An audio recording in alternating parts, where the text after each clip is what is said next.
You're with Santos Bonacci for the next 2 hours, and I have very special guests lined up today. And I will have also, toward the end of the show, David Whitehead will join me for the last segment. He is going to be looking after the shows while I'm away in Ecuador for the month of May. So he'll be joining us to share with you the great guest that he's got lined up to present some great shows on American Freedom Radio. So thanks for joining. It's April the 24th on Wednesday here in Melbourne, 12 p.m.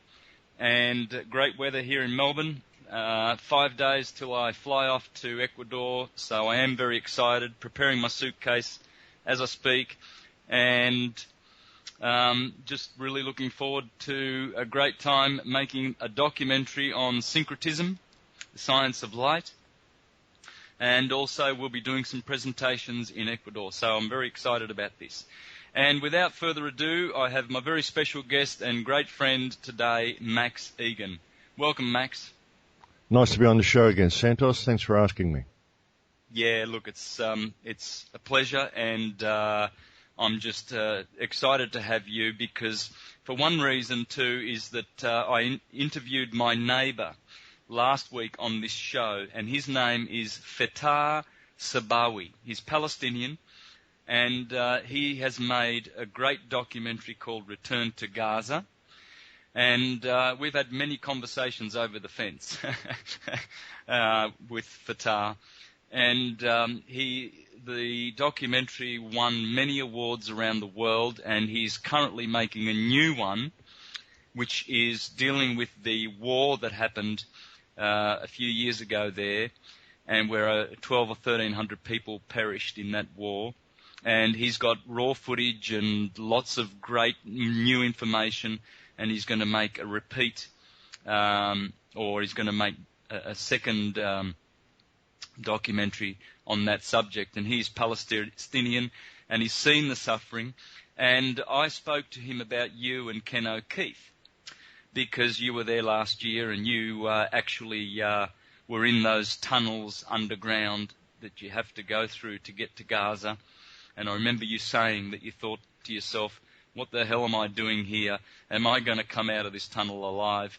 And yet, you were able to do so, and you built some benches and desks and what have you for the schools there. And Fattah was very happy to hear that.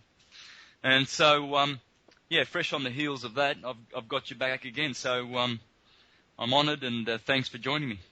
Oh, it's always a pleasure, mate. Look, people have got to pay attention to what's going on in Gaza. It was really interesting going in there the way we did, because we sort of didn't go in through any official means. It was probably pretty stupid when I think back on it. I mean, it's probably not one of the more intelligent things I've done, but, you sort of sneak into a war zone so you can help the kids. But I'm really glad that I did it, because it was a really enriching experience. I do hope to go back there within the next couple of months. I'm actually still in contact with a lot of the people from Gaza. I got a video call from someone just yesterday, actually. A couple of Muslim ladies in Gaza called me to say hello, told me that they're graduating from the university soon. Some of the university students that I interviewed over there, I made some great friends amongst these kids and amongst some of the teachers and some of the families over there while I was there. Great people. And I'm hoping to go back there this year. Oh, great. Where can people see those videos you made? Because I remember I was following you as you were overseas, and I watched them all, and they're just great. You and Ken were just having a ball. Where can people click on those to have a look at those? Well, they're on the crowhouse.com, my website. They'll find them on YouTube. Just look for Max Igan and Ken O'Keefe, Gaza. Just do a search for that, and you should find 2 or 3 videos that we made while we were over there. We did one called 10 Days in Gaza, which just sort of highlighted the trip and a little bit of what we did and what we saw while we were there. And we did another one where it was a breakdown of a Zionist lobbyist in the United States, sort of trying to push for war in Iran. We just saw this clip and we couldn't believe it, so we made a little satire of it while we were on the rooftop in Gaza. And we made another one just called Freestyle Gaza Rooftop, where it was the day after we arrived, or 2 days after we arrived. And we were just there. We thought, well, we've snuck into this place. We probably should let the world know that we're here. So we made a video and put it up on YouTube. You know, just to let the people in Gaza know we were there as well. I mean, just to let everybody know where we were, because we kind of went in there by no official means at all. So, you know, quite off our own accord.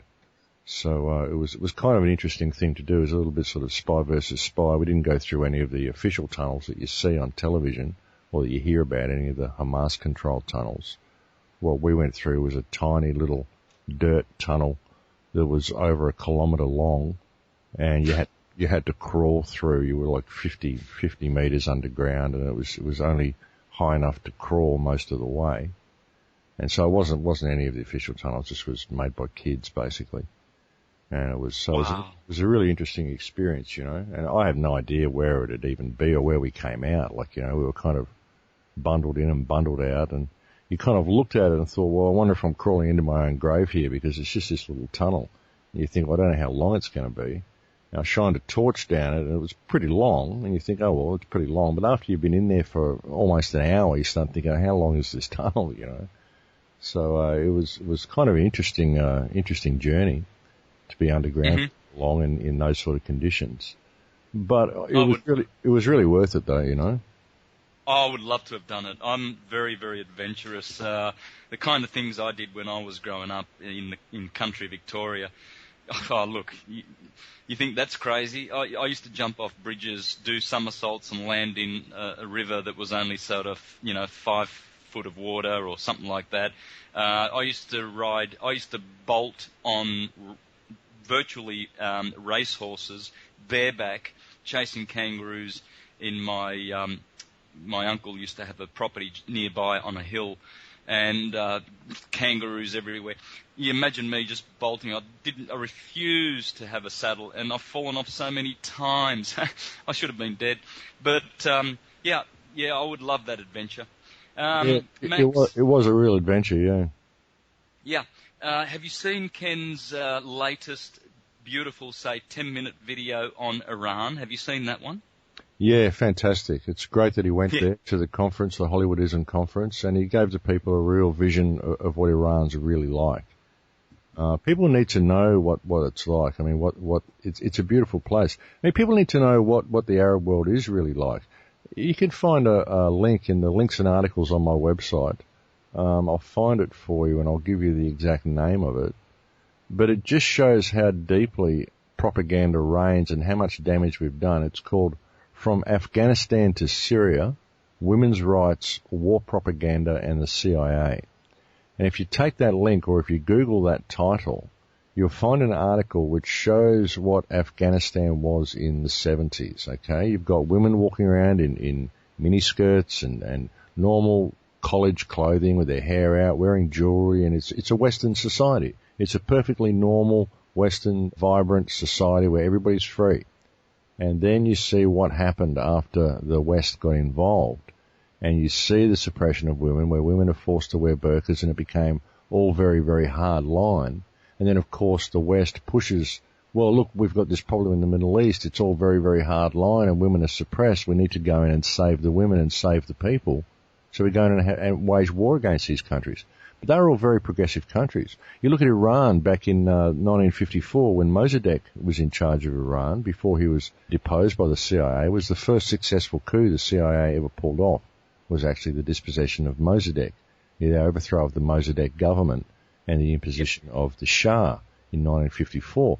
And Iran was a progressive nation, a free-thinking people. There was no religious oppression. There were no hardliners. It was all going along just fine until they decided they wanted to keep the oil for their own country. So you see, we've created all of these extremist conditions. We've found the extremists. The West has found the extremist factions, and we've promoted them to become the main government of these regions. It's all been done by the West. It's all been puppeteered, the whole thing, in order to create this East-West conflict. But you've got to look back and see the damage that we've done and how it's all been set up. You can't blame any of these people. It's been an ongoing plan. It's like a social pathogen that's injected into certain societies to mold them into a certain way, and it affects these societies in a certain way. And it's literally like a psychic pathogen that infects people, and then you pit them against each other, divide and conquer, order ab chaos, the whole thing. I mean, that's the way it works. Yeah. Yeah, I saw a great documentary a couple of days ago where it showed how the Bush family, the Kennedys, and all of these, Joseph Kennedy, that is, the father of JFK, he was more sort of criminally minded. But the Bushes and all of these, Harriman, the railroad people, and Carnegie, and all of these families, they actually funded, they funded the Bolsheviks. They funded three powers: the Bolsheviks, the Nazis at the beginning, and the was it the Husseinis or the Wasabis in Arabia, and all for oil, all for power, and it's been exposed now. It's very, very open now, and many people know this. The history of bloodshed that we've had for the last 100 years or so has come from these corporate families, the money families, and all of these horrible coups like the one you just mentioned in Iran for oil, is masterminded by these criminal gangs, the alphabet gangs, and never forget the Jesuits. They're always behind all of the trouble. I mean, they will be the masterminds behind it all, really. Everything for the Vatican.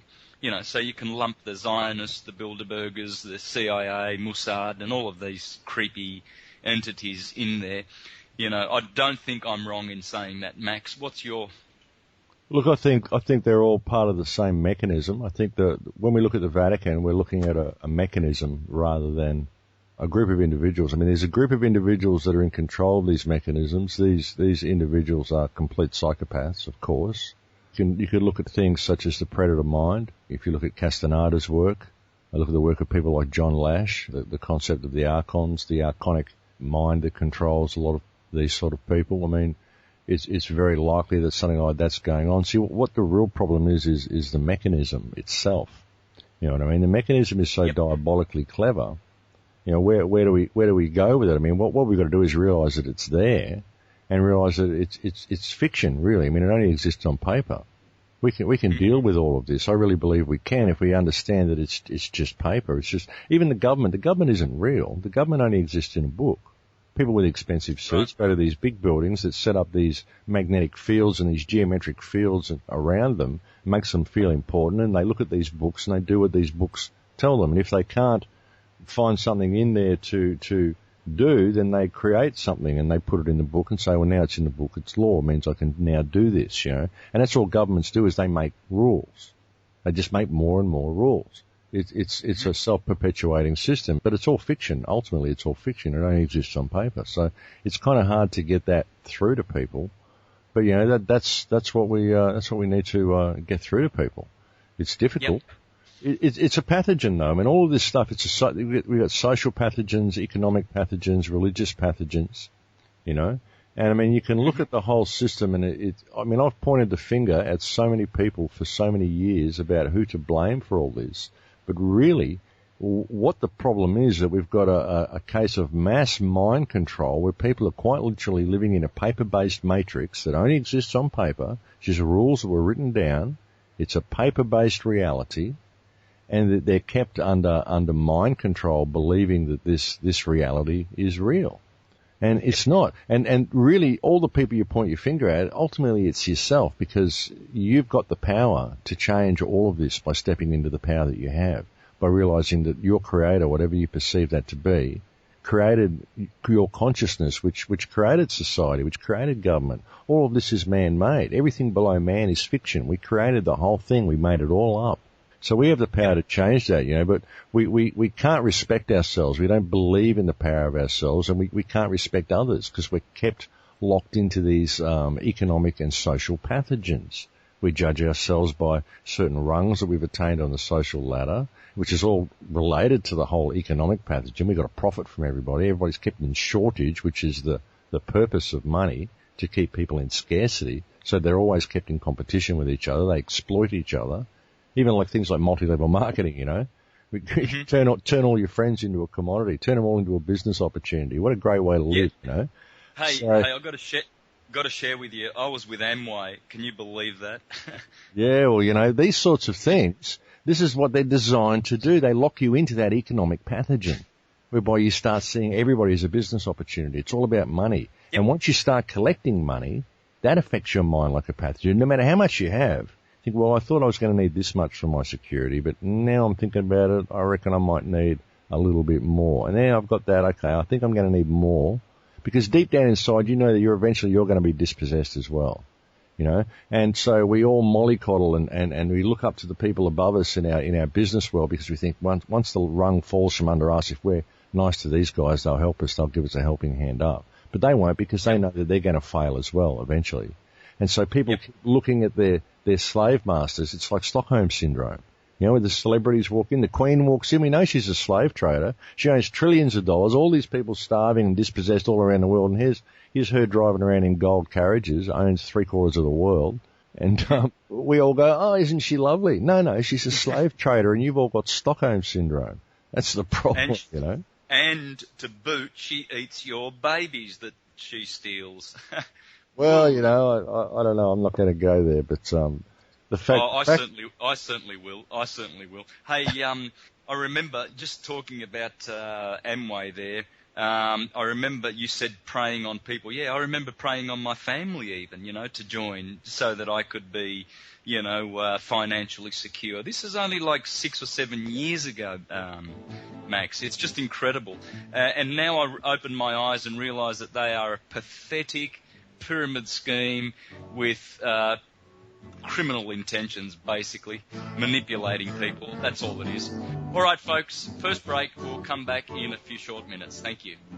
We are talking about how to get off Maggie's farm with Max Igan and beautiful summation of geopolitics and the way things really are in the first segment, Max. Beautiful the way that flowed from your lips. Best 10 minutes of summation of what's really going on around the world. We touched on the religious side of things through the break. How about we do a bit of that, because I go after them too. So I love hearing you dissect them. Well, yeah, what we were talking about before with the economic, if you can think of the economic understanding and the economic system as a pathogen that affects your mind in a certain way, makes you view everybody as a business opportunity, keeps you in shortage so that no matter how much you've got, you've never really got enough. And it also creates social division so that once you start accumulating things, it allows you to insulate yourself from the people below you on the social rung. So as they get discarded, you think, well, hang on, I can't really help you because I don't quite have enough. You will allow people to be discarded below you. And eventually it just keeps going up the chain. So we end up, we mollycoddle to those above us, hoping that they will rescue us when our time comes. But of course they won't, because inside they know that they're not the leaders either. They know that they may lose everything as well. And, we become fearful of homeless and all this sort of stuff. But as we get discarded, we perceive that it's okay because it says in the religious systems that we have to be discarded. Things have to get really bad, but it's okay because once our backs are really, really to the wall and everything looks like it's all lost, then a miraculous supernatural figure is going to appear and perform a superhuman action which is suddenly going to save everybody and the whole world will be saved. And it's okay. We have to let it get bad and we have to love those who oppress us. That's basically what a religion tells us to do. But it's okay because a superhuman off-world figure is going to come down and save you. Don't you think you can do anything, because you can't, because you're flawed. You're just a human. You made all these mistakes. It says so in this book.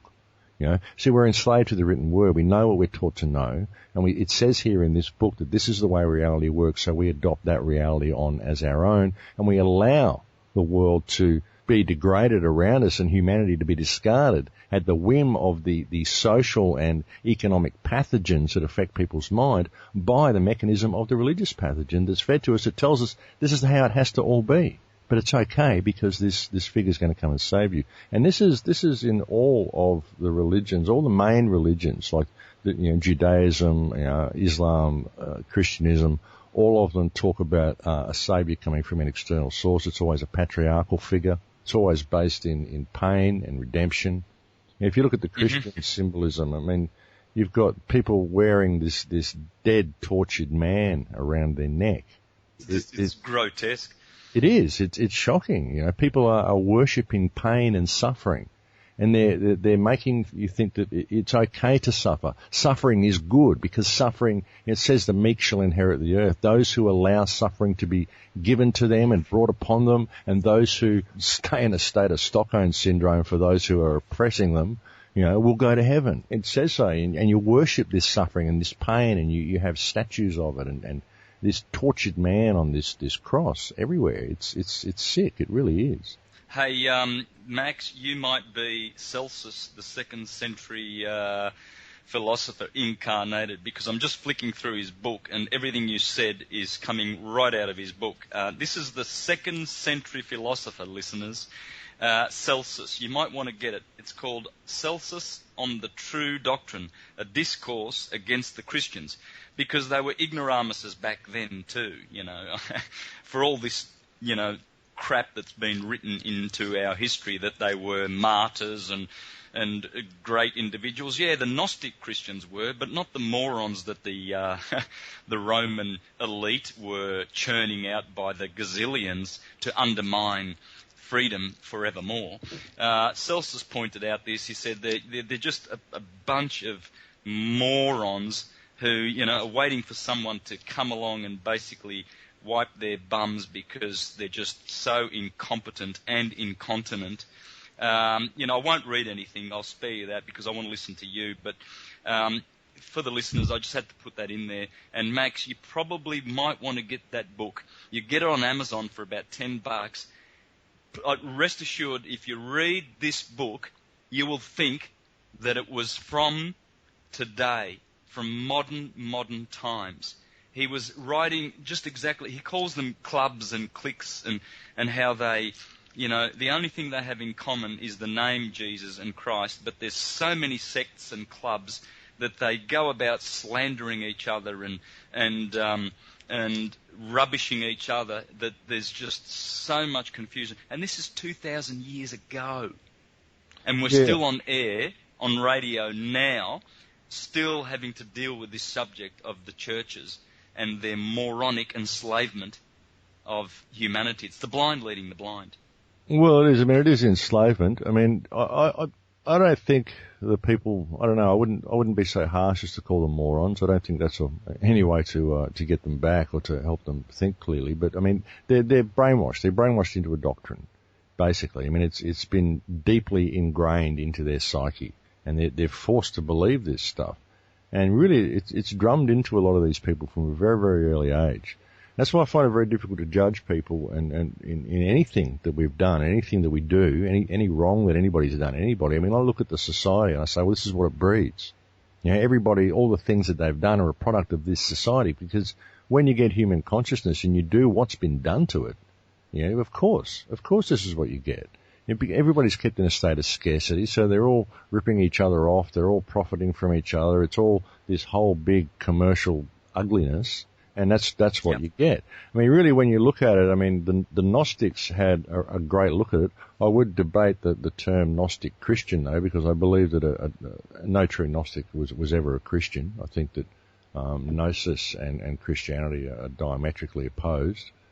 Even as far as the God goes, I highly recommend people look into the work of John Lash. I think John's done some fantastic research as far as Gnostics go. And like even when you look at the Nag Hammadi writings, I mean, I started reading the Nag Hammadi writings around about the beginning of last year, and I kind of got halfway through them or 3/4 of the way through them when I went away.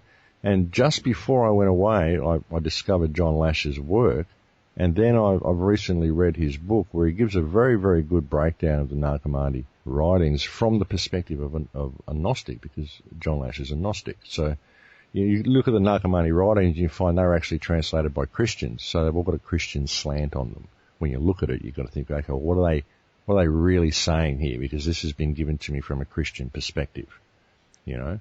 But The Christianity, though, that I'm referring to is the ancient Christianity that came from the heart of Egypt thousands of years before Rome, you know, made it, an expression that it appeared to be a new thing on the scene. In fact, Augustine in the 4th century said, there was never a time on this planet that there was not Christianity. It has always been here because it's the science of light. And it's a sister of Judaism and Islam by virtue of it being the same science. And that's what I've proven in my presentations. It may have had a different name, but it's all the same religion / science. It's basically just pure science gone wrong. And the worst of it was the Christian period of the Romans, just an aberration. Yeah, well, of course. I question science itself. I mean, really, if you look at some of the stuff in the Gnostic teachings, the whole geometric reality that we live in, it's all very, very scientific, and it's like there's something here that's attempting to reverse engineer reality, reverse engineer life, to find out how to create life. I mean, why is our science, our modern science, so directed at mapping the human genome and attempting to find the God particle? Like, we're building bigger and bigger colliders to try to find the God particle, what we're calling it. You know what I mean? Was it, a Higgs boson? They think they might have found a Higgs boson, but of course now they've found a Higgs boson, they're going to have to build a bigger collider so they can start colliding Higgs bosons together to see if there's a smaller particle. Because they've got a Higgs boson, but hey, how come it isn't conscious? How come it hasn't got the essence of life to it? Why can't I find the particle, the piece of matter that will give me consciousness? We want to be able to find a way of taking the rocks and the chemicals from reality and combining them in a way that will give us a being that is alive the way we are, that has a soul, that can think, that has consciousness. But we can't do it. Of course we can't do it, because consciousness isn't local to the body. Consciousness comes from the field. So why is all of our science directed at this? And really, when you start looking at some of the Gnostic theory of why this is so, it's quite remarkable. And from that, I see all religion as construct. I see all science as constructs. Some of the experiences that I had during ceremony in Peru really, really confirmed this for me as well. And recently, did you hear the talk that Graham Hancock did? Apparently it was banned. Oh, yeah, of course it is. And so was... what's his name? The other guy. Sheldrake. Rupert Sheldrake. Yeah. Well, what Graham Hancock said in that was absolutely phenomenal. It really, really is amazing food for thought about how we actually started creating art when we started experimenting with entheogenic plants. Now, and he's of course been to all these places and he's dated the artwork, so he would know more than most people because he's done a lot of research in this area. And when I heard him say that one of the most, the biggest crimes that's been committed against humanity is the way we've been locked out of these higher senses and locked away from these entheogenic plants. And in his opinion, this government system that we've got has effectively changed mankind's destiny. It's deprived us of living up to our destiny. These plants were put here in order for us to learn and to grow into what we should and could be. And we've been deprived from that. We've been sent down this total scientific-based mathematical reality where everything is a construct. Every single thing that's written in a book is a construct. Every mathematical program is a construct. All of this geometry that's all around us, it's all a construct, the whole lot of it. And we should have higher instincts and higher senses. If we were left to have pure bodies, eating pure food, living in a pure environment, we would have higher senses online. We would have more DMT active in our body. Our instincts would be online, and we'd be communicating with reality in a completely different way to what we are. And that's what people are missing. Even if we bring down this system, we've got so far to go to get us back to what we should be. And that's what the big problem that we're facing. And, really, when you look at what's been done, it's so important that we rein this system in now, this generation, because our kids are being programmed, unfortunately. They're being programmed into an electronic world from a very, very early age. And there's a lot of kids that are awake. A lot of the younger generation are out there doing it, but there's a lot of them as well that are programmed and getting more and more programmed. The IQ is getting lower and lower. And people just aren't prepared to think this way. They're living virtually in a matrix. paper-based reality, a virtual reality, and there's so much more that we could be experiencing. And I think it's really important that our generation get up and make some noise. We've got to start respecting each other. We've got to start forgiving each other. Doesn't matter if people wronged you. They did so because of this system. Forgive them. Get over it. It's petty.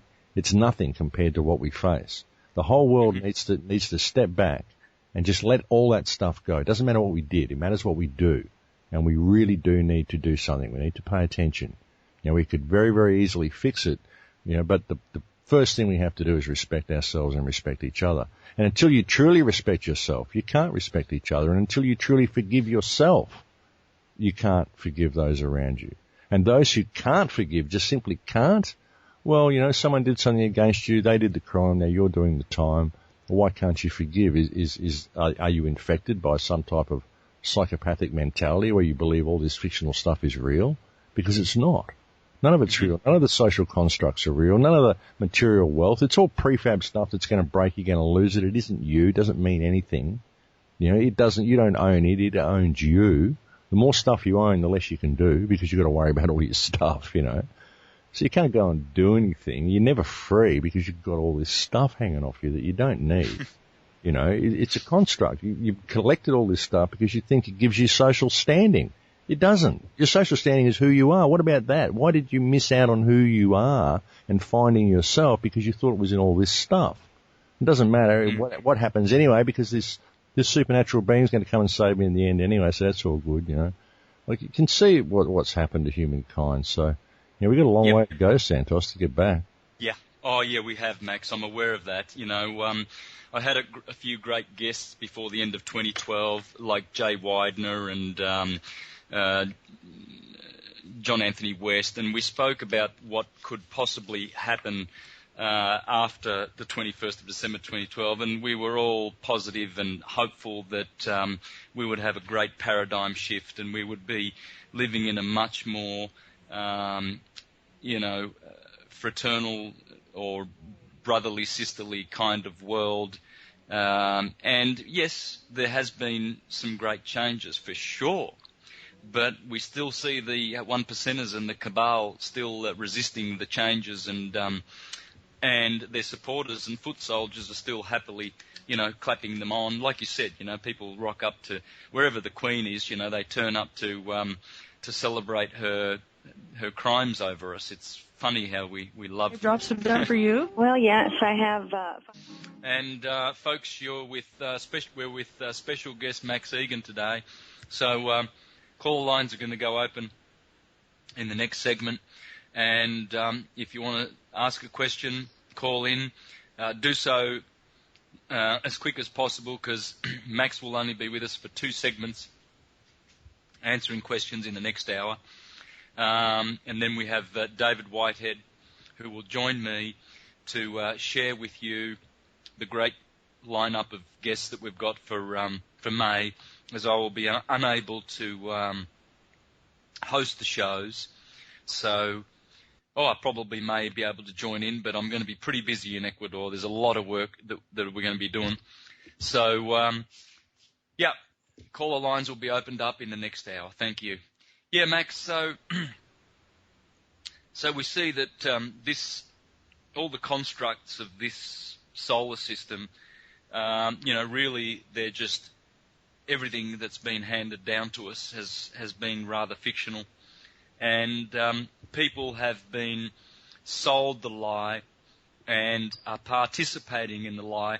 And you did mention something very nice during the break and very forgiving, that if we look at ourselves 10, 20 years ago, me in particular, I was a Jehovah's Witness, involved in building a house and doing the business things. I was selling homes, making good money, 6 figures, selling brand new homes as a salesman in the 90s. And we were sold that illusion, and we were climbing the social ladder. I remember buying new cars and all sorts of things.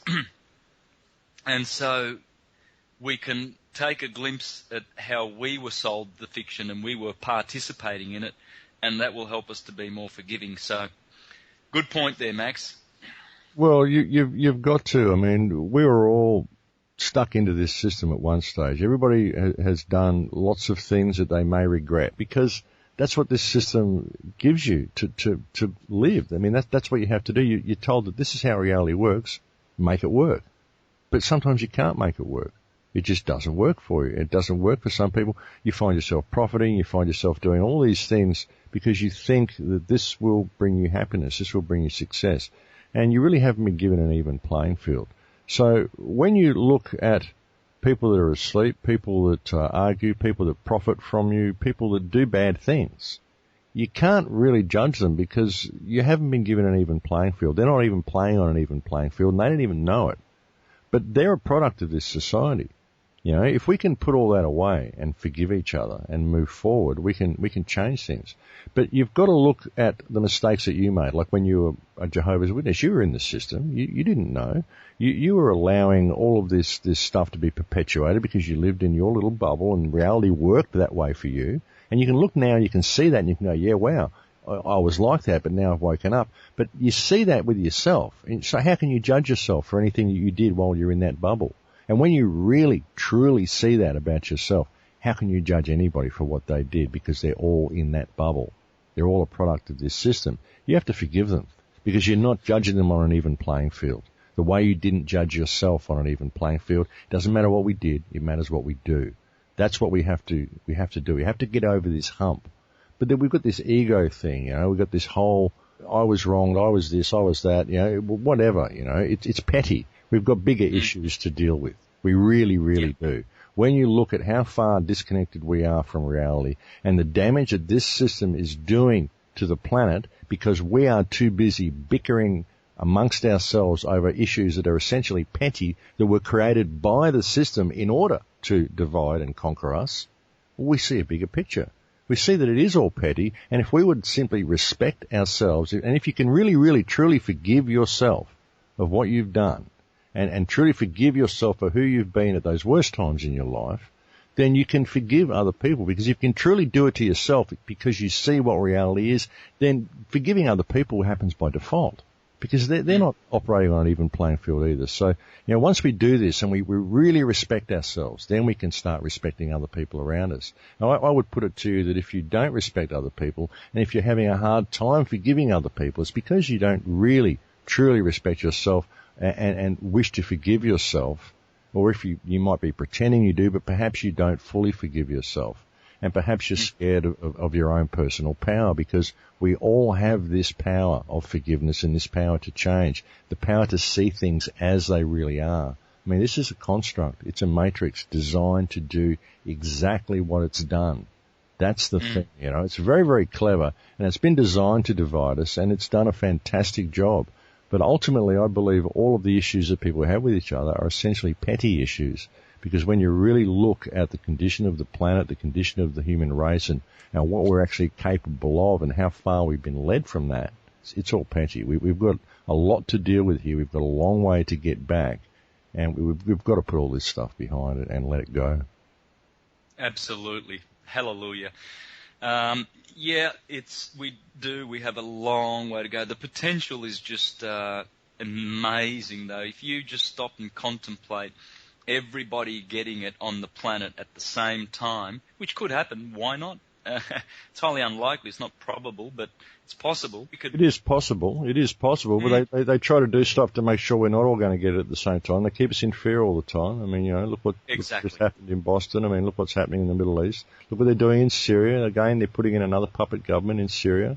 This is what we were talking about earlier in the first section when we talked about governments, how they put in these governments, and you were saying, you know, they put in these puppet regimes. They also set up new enemies, you know, because they're putting in a government. Now they just announced they're going to give 123 million to the rebels, the Syrian rebels, in arms to help them. They've already said that we believe the Syrian rebels have links to Al Qaeda. So now they're putting these guys in power. So then later on, you know, we can say, oh look, no, we've got an Al Qaeda government, an Al Qaeda backed government in Syria. So now we can go in there. So they keep people distracted with all this stuff, you know, and they set it up. They're setting up Syria so that they can go in there within the next couple of years. They'll set it all up. Oh no, terrible. We've got an Al-Qaeda-backed government. But then everyone's been too distracted with their new PlayStations and everything to notice that the Obama regime gave these Al-Qaeda rebels $123 million to set up the new government. It's theatre. There's so much theatre going on. And again, you know, the Boston bombing, it all brings out this fear in people and keeps them distracted. Well, I saw the tribute that they had. The Red Sox had a game, the Boston Red Sox, and they had a game, and they had all these important, prominent figures that were involved with protecting the city. You know, I think the mayor was there and the chief of police, and they were all lined up.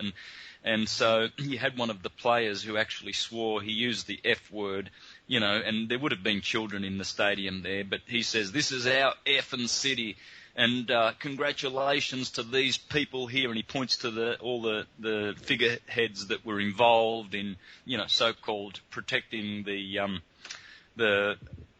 people of Boston. And rest assured, I mean, I don't speak for you, Max, but rest assured, listeners, that 90% of those people that were there were behind the actual theatre of that spectacular show. You know, and here they are getting crowds of people clapping them and egging them on and saying, "Yeah, good on you, Boston police, you heroes, you heroes." And it's, God, it's ridiculous. It's just so funny. It looks like a kindergarten level job, and yet people are falling for it. It's all on the kindergarten level. Yeah, well, you know, I mean, that's just the way they play it. When I was looking at the bombing, I mean, perhaps I'm a little bit biased because I look at all these things and I just expect them to be a false flag. So, I mean, I don't even like to comment on them anymore because I just think that way now. I just look at them all and go, well, none of this makes sense. It's probably a false flag. But since Sandy Hook, I mean, Sandy Hook was spectacular because whether the children died, I can't make the call. Whether it was all actors, as some people say, I can't make the call. I don't know. All I'm looking at with Sandy Hook is the way it was played. There were certain things that were put in place. There was the footage of Gene Rosen rehearsing his lines that was put on YouTube. There was just a lot of it. It was played so that it looked like it was a conspiracy, whether it wasn't or not. And through the coverage that it got, we were actually seeing the words Sandy Hook truther being used on the news and all this sort of stuff on mainstream media. So it was used to vilify the alternate research movement. And I went, aha. And I released a report on it, and I spoke to people about it, and I said, you're going to see this now. You're going to see these events being used to vilify the truth movement. So when I looked at the Boston bombing, so, okay, well, there was all these bomb-sniffing teams around. There was, you know, what we're supposed to expect that these people were completely useless? Why was there a bomb-sniffing team and all these sniffer dogs and all these guys there to protect the place, and yet bombs went off? Weren't they there to protect? You're telling us that they're completely useless. No one's really looked at it from that angle. But you had cops running around apparently while the bombs were going off saying it's okay, it's just a training exercise and all this sort of stuff. So, you know, these reports disappeared, I think, but I did hear reports of this. So you look at how it was played. It's played to look like a conspiracy, whether it is or not. And again, now we're hearing, these bombers were possibly truthers, right? So it's all being done to vilify the alternate research community, to drive a wedge in the community. And you did a wonderful job on that video on Sandy Hook. So we'll be back in a few short moments, folks, for the next hour. And caller lines will be open. Thank you. Max Igan with us for the next 2 segments, and I've got the caller lines open. Number is 218-339-8525. If you care to call in and have a word with Max. Right, I forget the subject. We were cut off by the music. Max, did you want to continue from there? I'm sorry. I think we were talking about the Boston bombings and how these things were being played.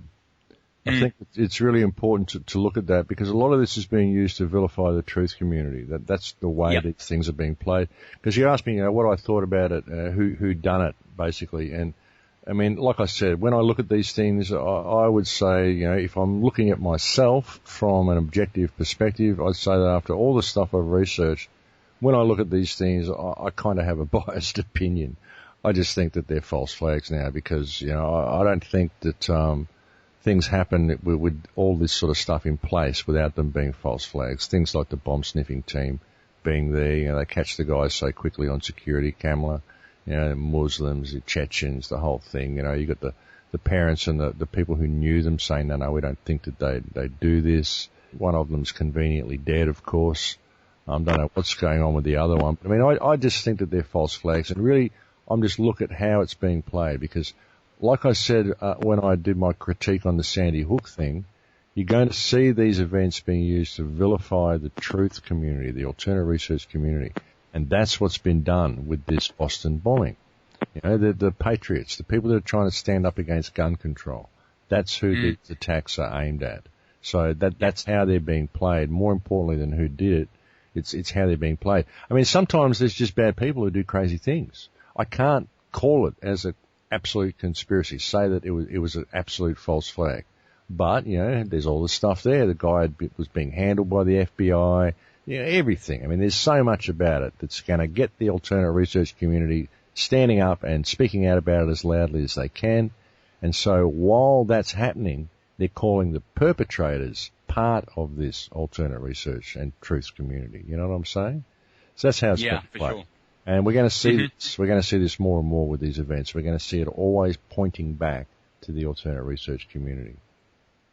It's interesting to see more prominent people in the alternative research community.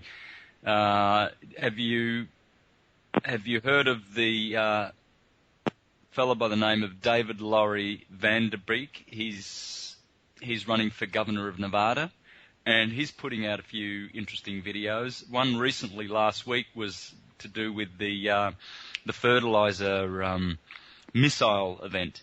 He's done a 20-minute video, and he's showing how there's enough footage there to reveal that there was actually a missile involved in that fertilizer plant explosion.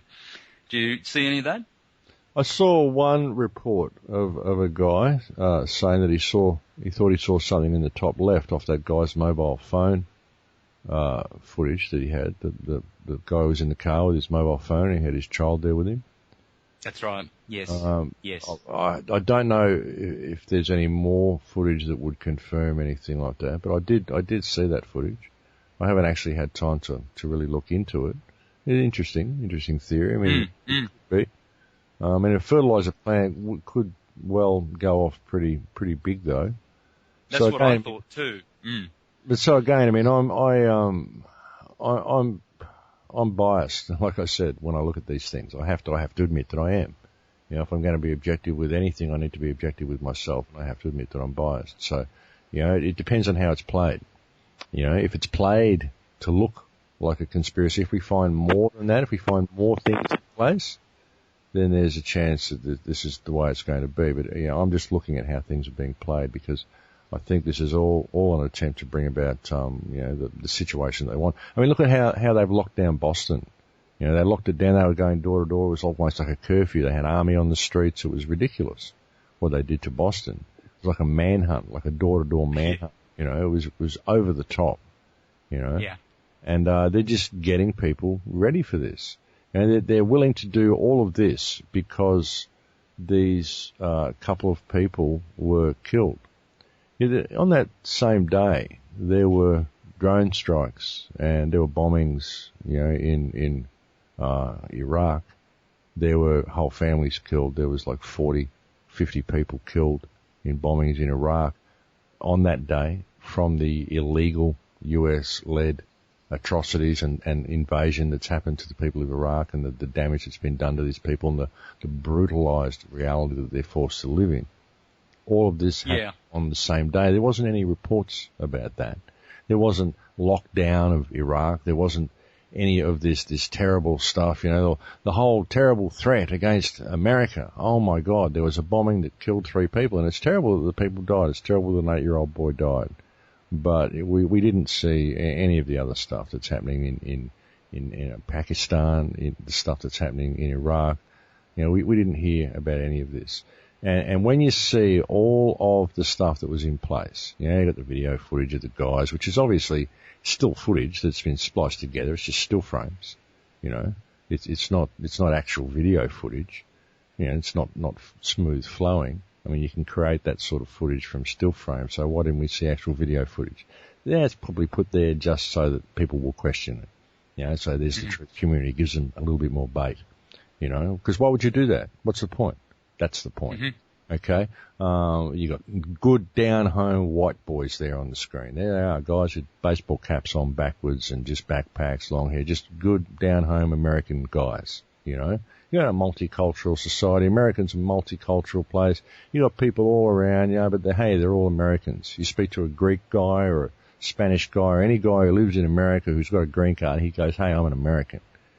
So these are just down home boys. Doesn't matter where they come from. So now you got your white homegrown terrorists who are truthers. And this is a natural progression from the Sandy Hook event. And everything that I said when I was talking about Sandy Hook, this is exactly what I said. This is what you're going to see. Here it is. There. So I look at that and I go, well, it's a false flag. It has to be.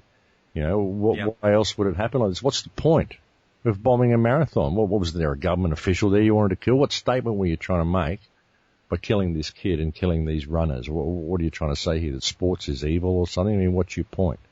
The point is that it was a publicized event. It was on Patriot Day. It was, there were bomb-sniffing dogs and there was stuff everywhere to make it look like a conspiracy. So that anybody who's got an eye would see that this is what it was. They managed to do it with minimal damage. They just used these little bombs. I mean, only 3 people died. Other people were injured, probably seriously.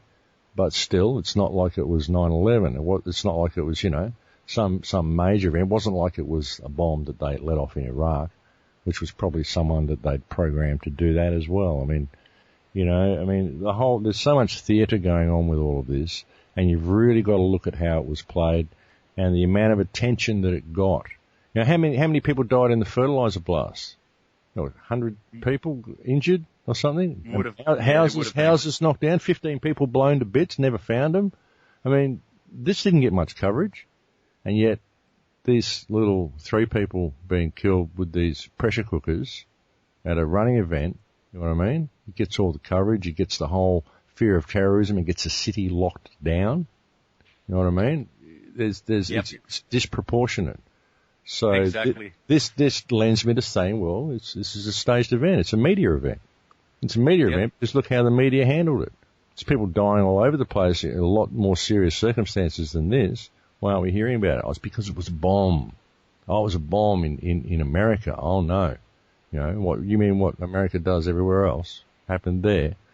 And it might, it's being played. That's the way it's worked, It's theatre. Yeah, I encourage the listeners to look at Gerald Celenti's latest offering on the Boston bombings. I think he's done a masterpiece there in pulling that apart. Hey, we've got a caller, Max. How about we go to the caller? Yeah, sure. Yep, and it's Jerome. Hello, Jerome. Hello. You there? Hey, Jerome. Hey, how you doing, Santos? I guess this is like a bar. I'm going to be like a regular. You text me every time you come on. I'll be in the chat line. You're welcome, brother. To be honest, I was just listening, but I guess to add my 5 cents in,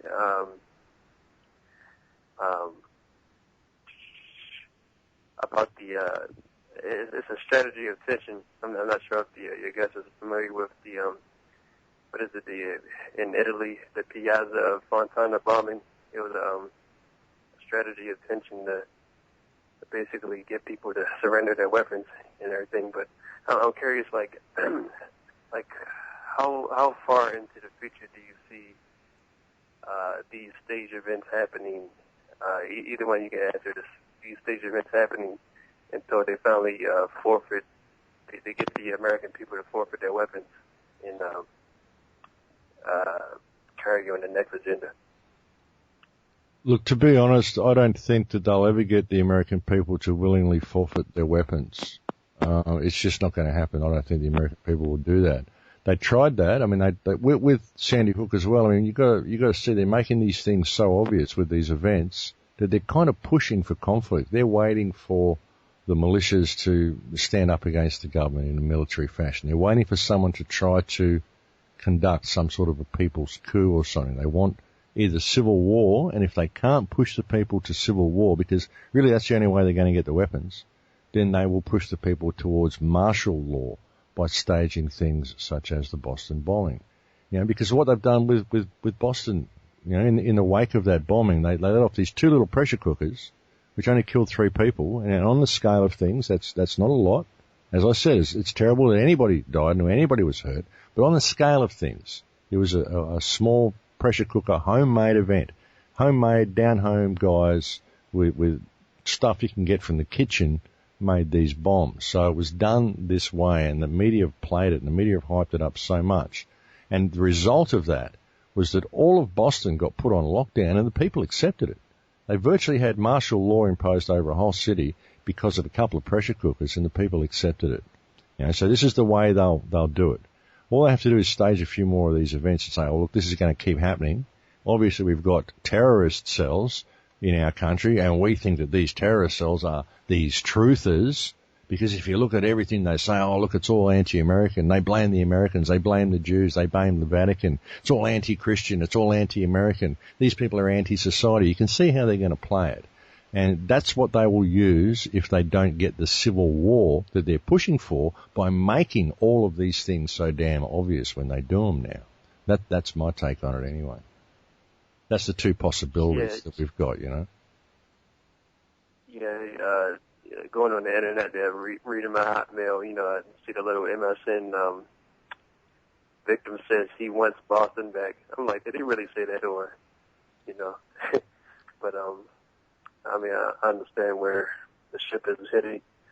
I guess for Santo,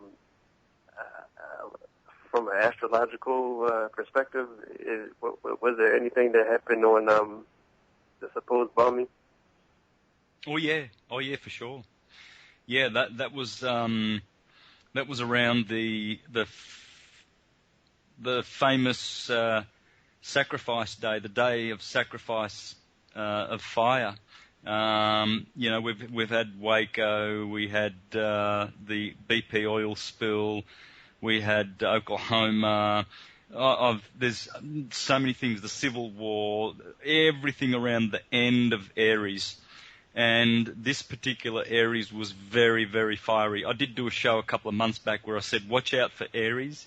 Aries represents sharp objects, weapons, shooting, martial action, fiery, warlike things, and watch out for it. And it all came about on cue. But my feeling, to answer your question, Jerome, despite these horrible things happening, what does really happen behind the scenes is that people are talking about it, and more people are awakening as a result. So, yeah, they can go ahead and do all these false flag events and benefit from them. We do see that in the end, ultimately, it's the banksters who benefit from it, ultimately, those types, and the people who have got a lot of money invested in the system. But what's happening is it's actually turning out to their detriment because people are awakening and talking about it. I mean, here's me on this show talking about this, whereas 10 years ago, I wouldn't have had a clue.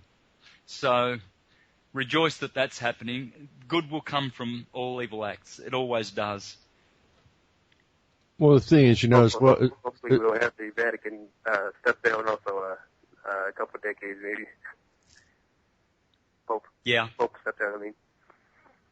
Yeah. The thing is as well, if I can just interject, the thing is as well is that, you know, learning how to combat these things. How can we combat this whole system? And it's got to come back to what I was saying before about respect and unity in community. Because the power of community can change everything. So you've got to start respecting yourself and respecting those around you. Put away all the petty stuff because we've got bigger issues to deal with. and it's really imperative that we deal with them. You know, we can only deal with these issues through respecting each other and having strong community, and once we've got that, all of these issues will simply disappear by default because we'll have the strength of numbers to simply stand up and say no. And it can be done non-violently as well. That's the beauty of it.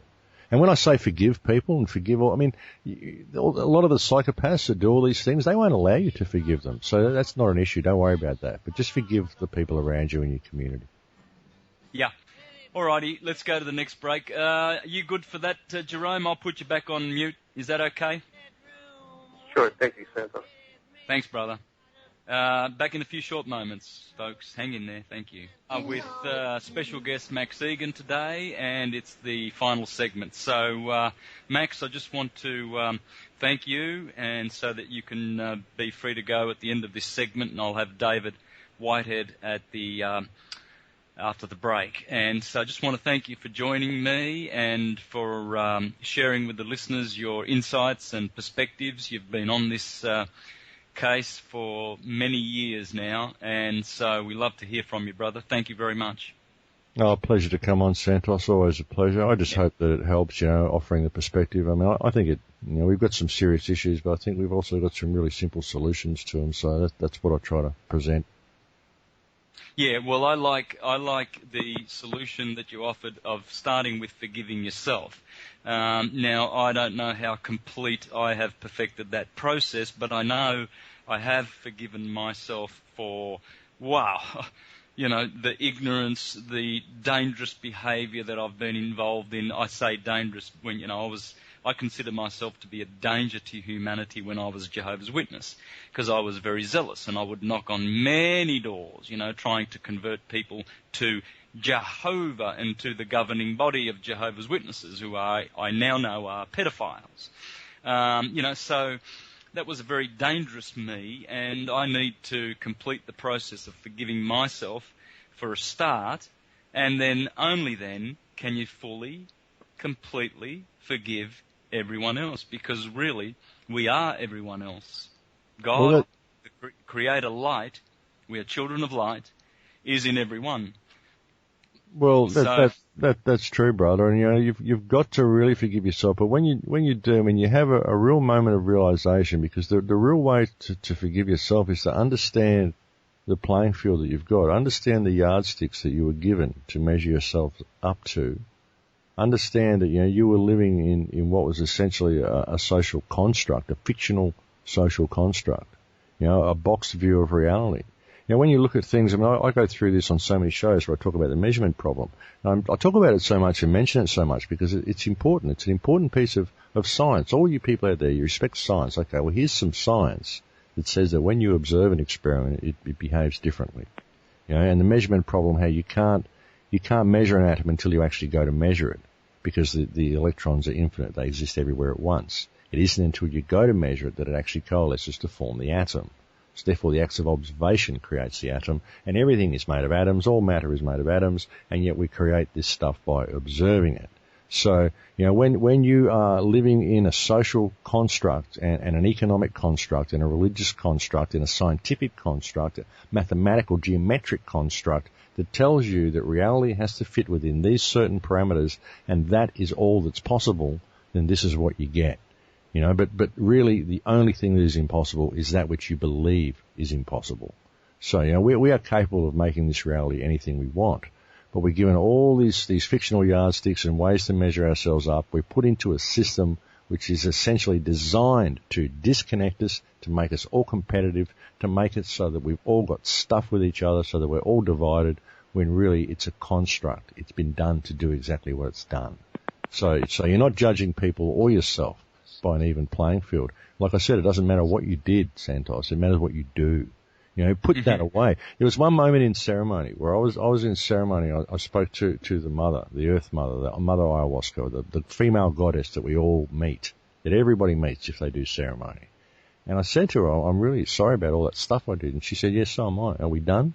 Can we go forward now? And she doesn't care. It doesn't matter. It doesn't matter what you did. Now you know. That's great that you know, because now you know never to do it again. It's all good. Doesn't matter. It's just a construct. The whole thing's a construct. But we can change it. once we forgive ourselves, and when we can truly see that what it was our belief of reality that made us everything that we were, that always does make you everything that you are. It's your belief of reality, your belief of what your relationship to reality is. But when you can really see how much has been taken from us, it's easy to forgive yourself and to forgive everybody of everything, because no one was given an even playing field.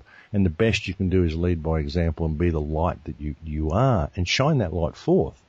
Be that, and be all that you can be in the world, and improve reality by your presence in it. Because we're custodians of this place. Each generation are the custodians of this planet. And we need to turn things around. We really do. It's got to come from respect. And as soon as we do that, when you truly do that and truly find yourself and truly forgive yourself, you don't even have to try to forgive everybody else. It just all happens by default.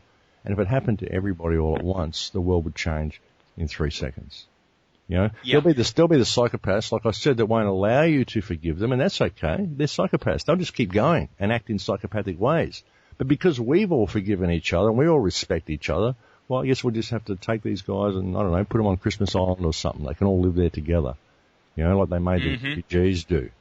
You know, but something. We get them out of society. We don't need you. You're a psychopath, go away. See, back in the old days, the shaman used to take care of the psychopaths. So they were never allowed to get into a situation where they were in control. Through the loss of our shamanistic culture, we lost the ability to differentiate these psychopaths. And so these psychopaths, because they like control, they always maneuver themselves into control. And so now we have a completely psychopathic society, completely due to the loss of shamanistic traditions, which is another result of religion. You know, the Crown Corporation, the Jesuit system, you know, the whole, you know, corporate entity that is Rome that went out and devastated all. That was its main priority, devastate all of these shamanistic traditions, because that's where your connection to everything lies. You know, and that's also how to recognize psychopathy. And we don't want that. And so we've created a psychopathic system which rewards psychopathic and sociopathic behavior. So this is what you get, you know. So you can't judge people. You can't, because, you know, you look at the parameters that they've been given to grow up in. And it's a big step backwards, and it's a big realization to really see this and to see it about yourself and to see what you've actually been swimming in.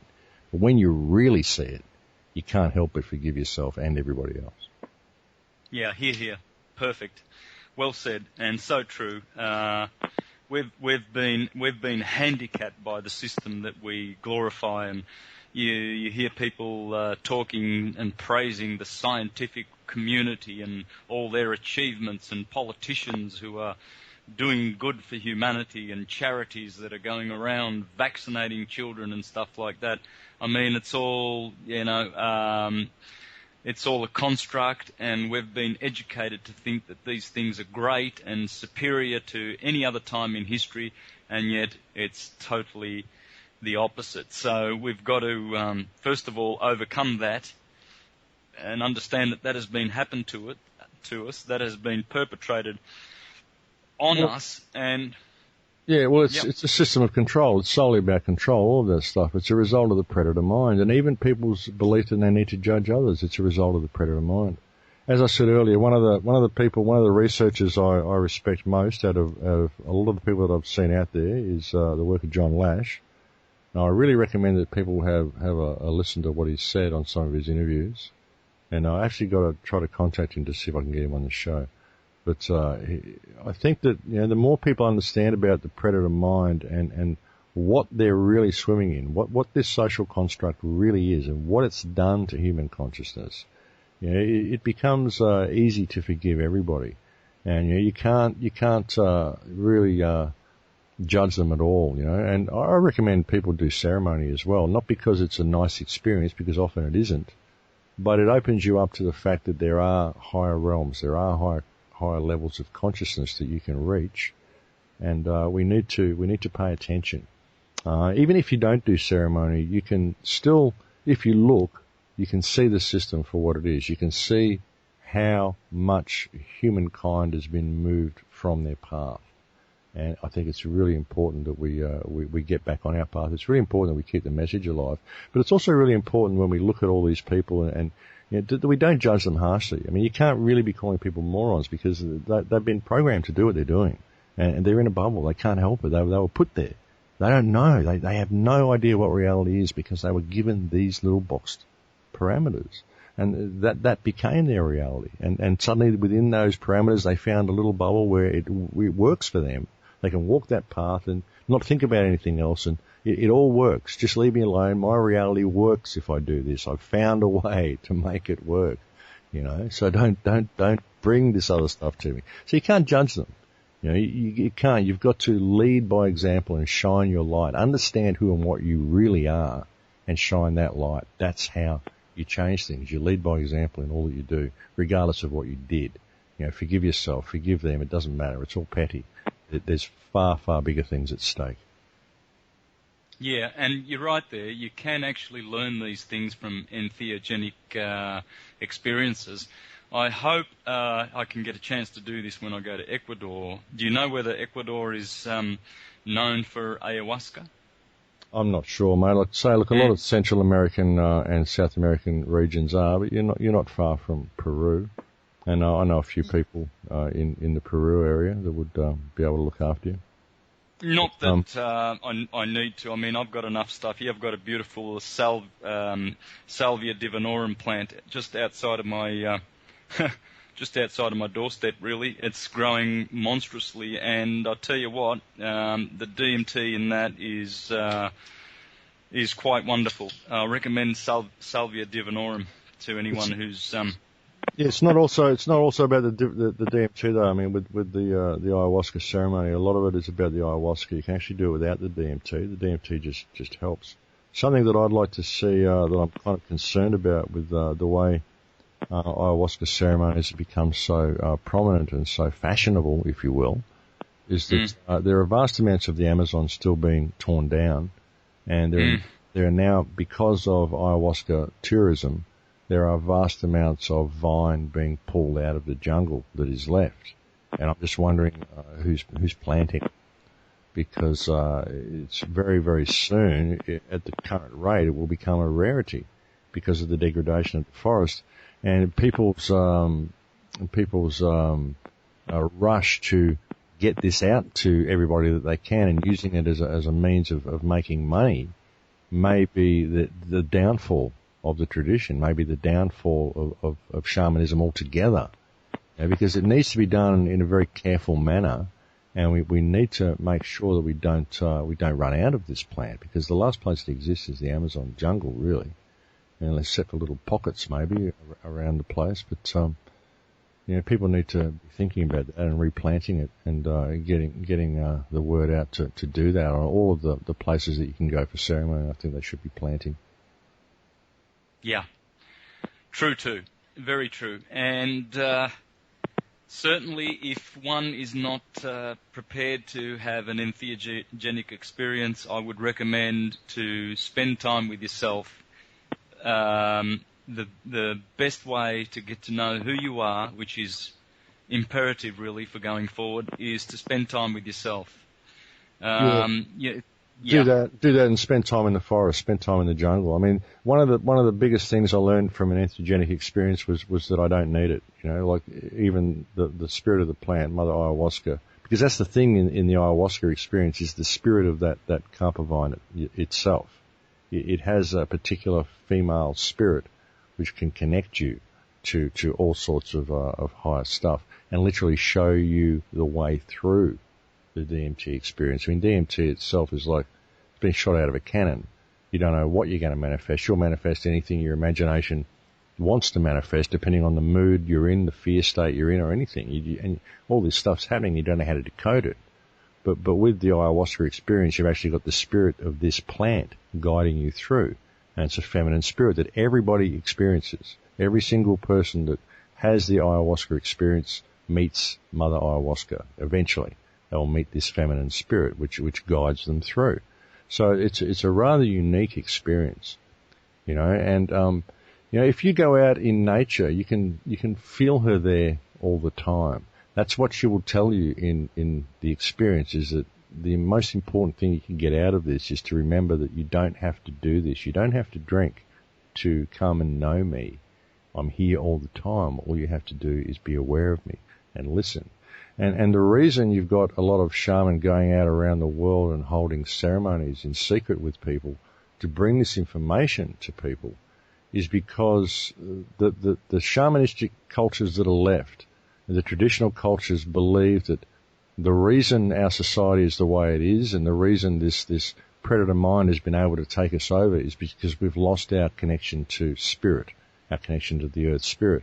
And they can see that if we don't get our connection to spirit back, we're going to take the whole world down with us. We're going to take all these traditions with us. We're going to take all life with us into the abyss. And so they're going out now using the ayahuasca as a means of giving people a crash course in what reality actually is, because we've lost our connection to that.